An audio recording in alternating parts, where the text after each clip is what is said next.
Just as every year in February, the Colt of Pezenas is about to display its carnival costume. A very old tradition, and nobody minds if it gets soiled during this action-packed festival. There can't be a Pézenas colt without its riders, Estienetu and Estienu.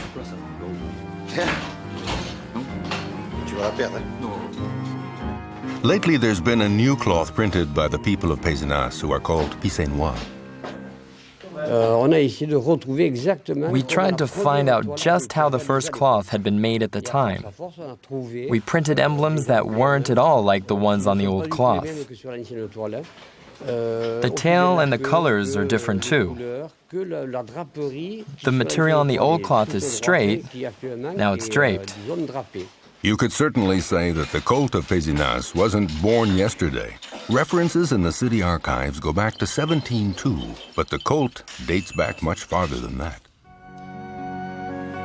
In the heart of the Languedoc region of southern France, between the Pyrenees Mountains and the Mediterranean, lies the ancient city of Pézenas, a little town that knew its heyday in the Middle Ages. In the 1600s, the town prospered and was embellished with many buildings that can still be seen today along its narrow, usually peaceful streets.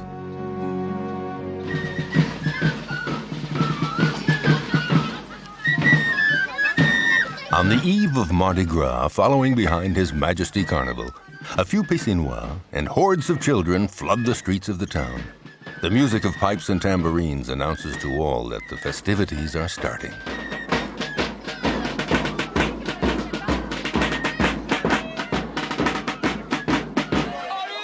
Meanwhile, in the cafes, excitement is building.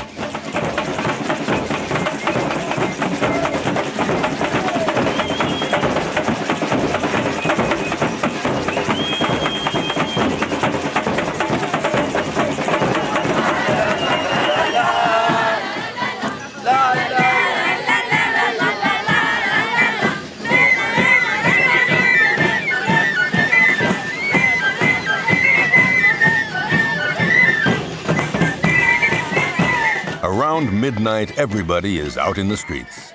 In the town squares, everyone is doing the traditional dance that precedes the Festival of the Colt.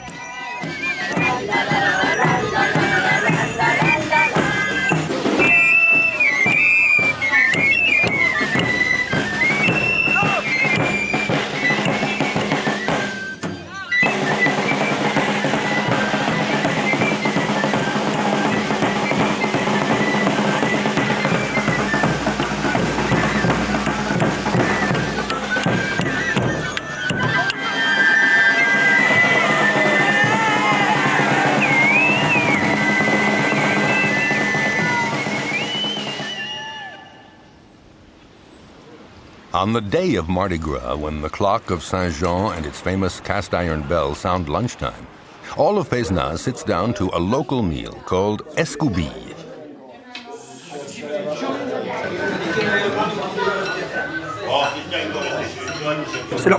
Escoubille is a catch-all. It's made with leftovers. It's the best. It's the traditional Mardi Gras meal. It's also the traditional meal of the carriers of the Colt, gathered around the veteran called Pampille. Pampille was a good one. He got copied. We wore him out. Pampille is the most popular man in town because he led the Colt for 23 years. And he was not the first in his family. My grandfather, Don Lucari, was as well known as I am.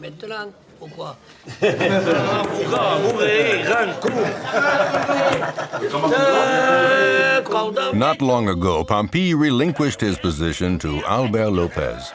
But does a Colt leader have to have any special talents? No, why? If Albert can do it, anybody can.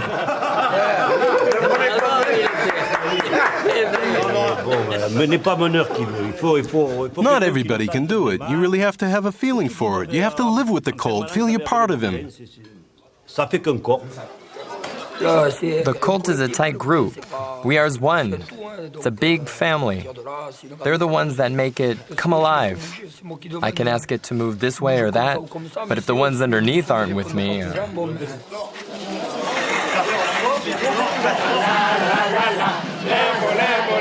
At precisely 3 in the afternoon, in the courtyard in front of the town hall, the cult awakens.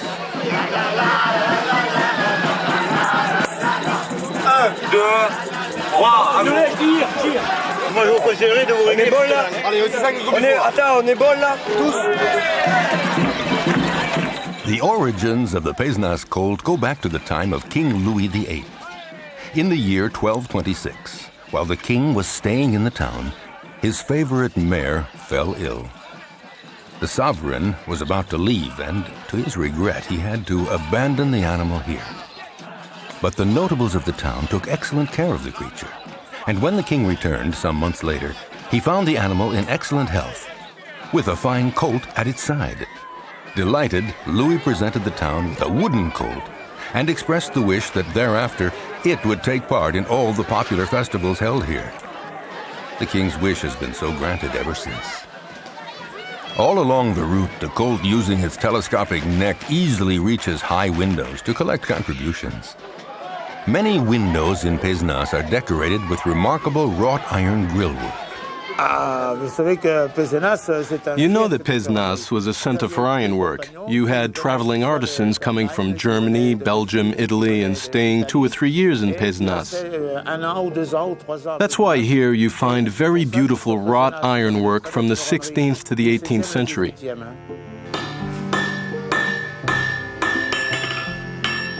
In the heart of the old town, every day of the year, Lucien Marnet pounds on his anvil. And he's done it for some time. It's not been so long, only 40 years. I was on a sort of tour of France and came to Pezenas.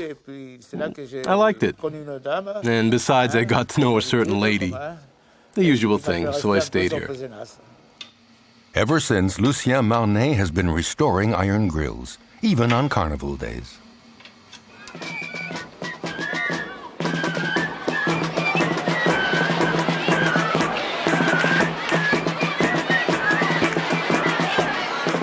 The riders of the colt were born out of popular imagination. It is said that in 1622, one of the king's officers saw a peasant girl holding up her skirts as she was about to wade across a river. The gallant officer took her up on his horse, and together they entered the town on horseback. The people found this very amusing, and to perpetuate the event, they created Estienne and Estiennette.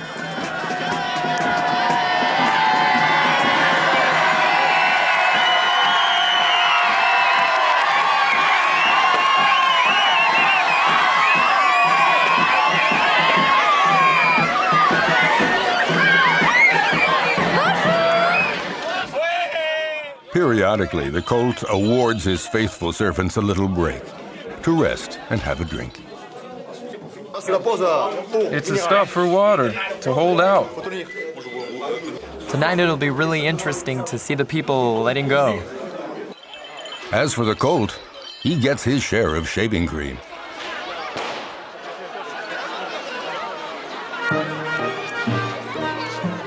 Along the streets are seen multicolored faces. On the buildings are hundreds of masks. And very beautiful doors, characteristic of the town since the Middle Ages.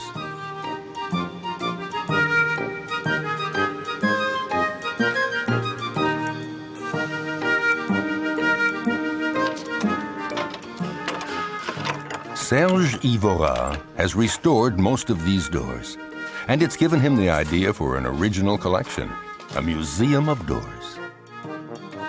Some of the doors had been redone exactly as they had been, and I keep witness to the past in this museum. Some were bought from antique dealers. Others, very rarely, were found in dumps. Here you have a series of mustaches that come from dumps. I go there from time to time to get rid of wood shavings and chips, and I bring back what I can find. I'm sure that if I went more often, I'd find treasures.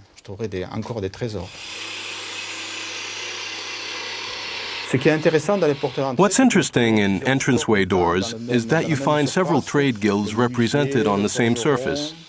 The woodworker, blacksmith, sculptor, and rock cutter, who does the surrounding for the door with all its architectural ornamentation. The purpose of this museum is to save this and hand down these techniques which would otherwise be lost. Serge Ivora works with Bruno Mendola, a sculptor in stone. With their hands, they recreate some of the town's past splendor. That was a small restoration job.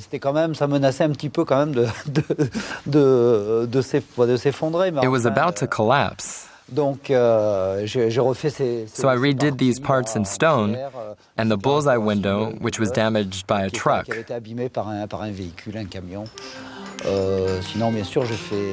I do lots of work on frames for doors and windows.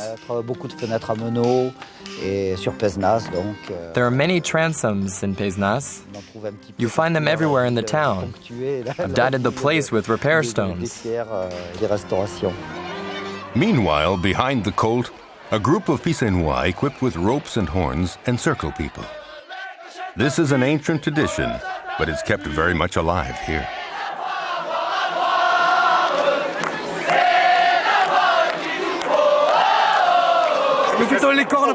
We include the horns because at the Pézenas Carnival, there are lots of cuckolds. So we badger the people a little, make them drink pastis or wine, whatever. And we ask for some money so we can eat later.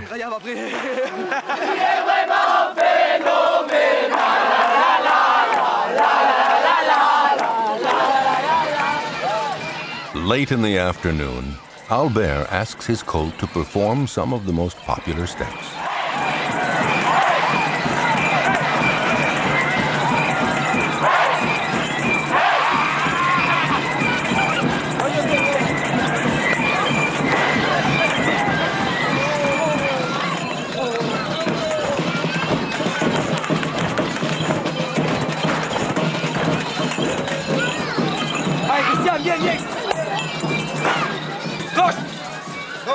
Around 6 in the afternoon, the colt, weighing over 300 kilograms on the shoulders of his 8 bearers, returns to the town hall. It's time to savor one of Pézenas' gastronomic curiosities, the little pâtés.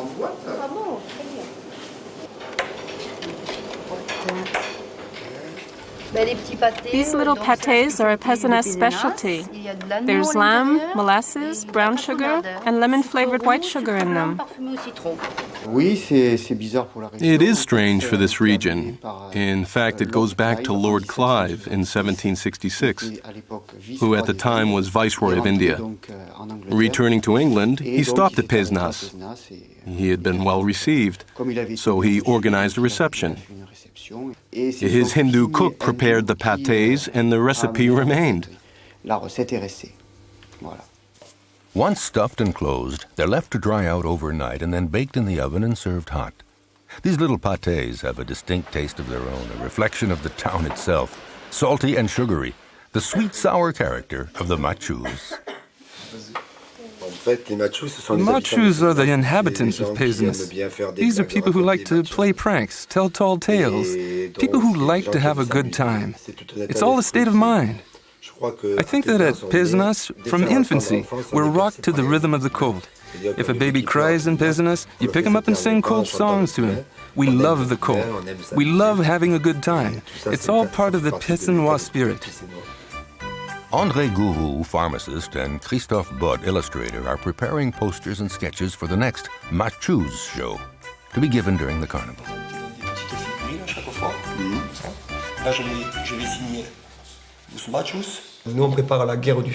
We plan the War of the Fioc. It means fire. We start getting ready 4 or 5 months ahead because it's not just a dance. It's a skit with dialogue, and it takes a lot of preparation.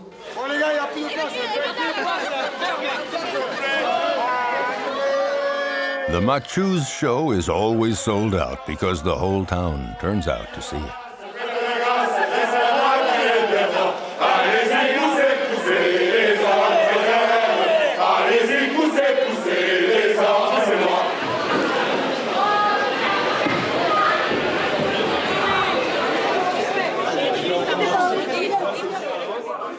In the wings, the performers are busy getting ready. Every element of the town is here to lend a hand. Here you have the bakers with the local news vendor. Although it looks like he's the baker. The Machus spirit makes us one with the carnival. I think it goes back to the origins of theater. A celebration of the body exulting in nature. Perfectly timed for the spring. For us, it's a good way to get together with friends. It's a way to reinforce the tribal bonds of the Pézenas through laughter, partying, sexuality, food and drink. But with no class differences. If the carnival disappeared, it would be like Pezenas disappearing. It would cause a deep mourning in our lives. After the Machus symbol, the eagerly awaited show begins.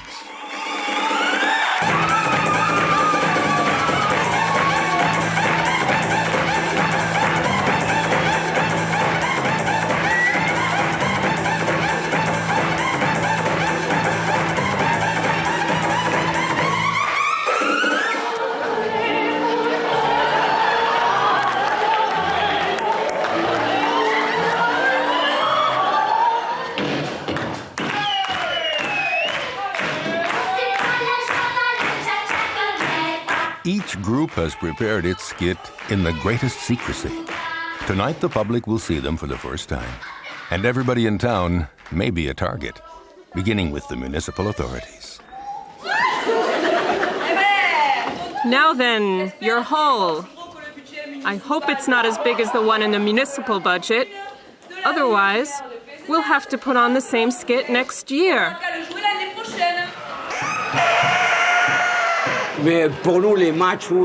For us, this is a way of telling tall stories, not taking ourselves too seriously, and at the same time being a little critical of our town. To make good fun of one another. Not being too serious. Plain talking, but with a smile. Not wanting to hurt, but all the same, speaking out. That's the Machus spirit.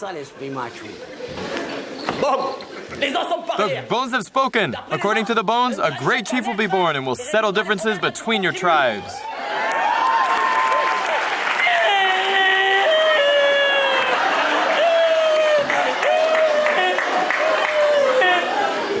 Daddy! Daddy!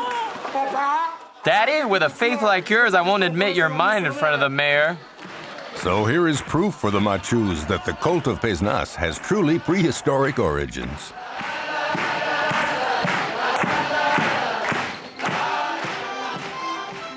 This sense of ridicule. Could that be why the great French dramatist Moliere came to Pezenas? Or was it part of his heritage? Whatever the reason, Moliere's stay here left a permanent mark on the town. Moliere was always looking for places to perform, and meetings of the Languedoc States General were often held at Pezenas. The statesman wanted to be entertained and asked Moliere to put on comedies. He met the Prince of Conti.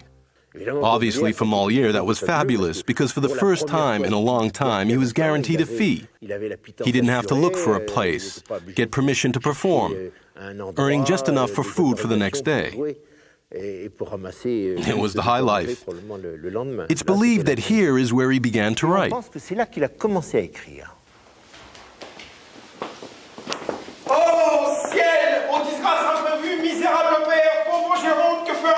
Moliere's comedies are really social satires, but always with an underlying note of truth, puncturing the bubble of self-importance.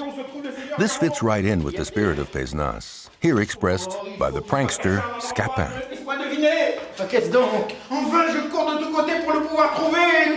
In the scene, together with his master, Leander, Scapin is trying to trap Leander's rich father into awarding him a large sum of money.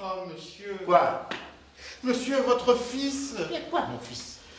Il est tombé dans la disgrâce la plus étrange du monde. Today at Pézenas, Jean-Pierre de Tuny and his troupe perform Moliere on the stairway, in the streets and gardens.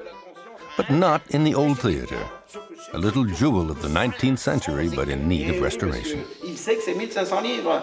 Et crois-tu que l'on trouve 1500 livres sous les pas d'un cheval? Et ces gens-là n'entendent point de raison. Oh, mais que diable allait-il faire dans cette galère? Ah, il est vrai, mais faites promptement, je crains que l'heure ne sonne. Moliere and his plays attracted many theater crafts to the town. Such was Paloma Vuong's case. There is a long history of theater here that encourages all the craftsmen and women of this profession, in decoration, all theatrical professions, everything concerning the history of this town. Women did this work by hand because there were no sewing machines. Searching, going through attics, trying to find fabric that would recall the past, and always be closest to the original. It's a huge task of documentation, of research. Men dressing up as women, unabashed, is all part of the Machus spirit. Florent the plumber, André the pharmacist, Albert the leader of the Colt, pay their respects to a popular singer in their own special way.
On the final night after having burned His Majesty Carnival, it's the Colt's last run.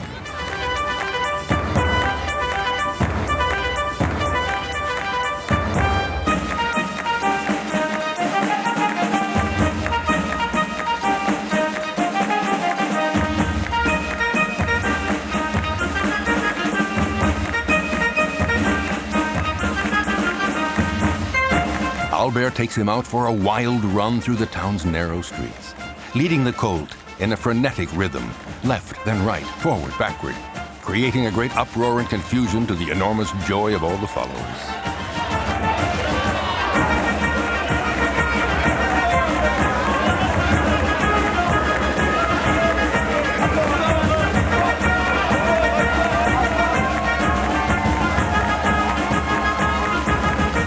Final lap of honor, and the Colt bids farewell until the next festival.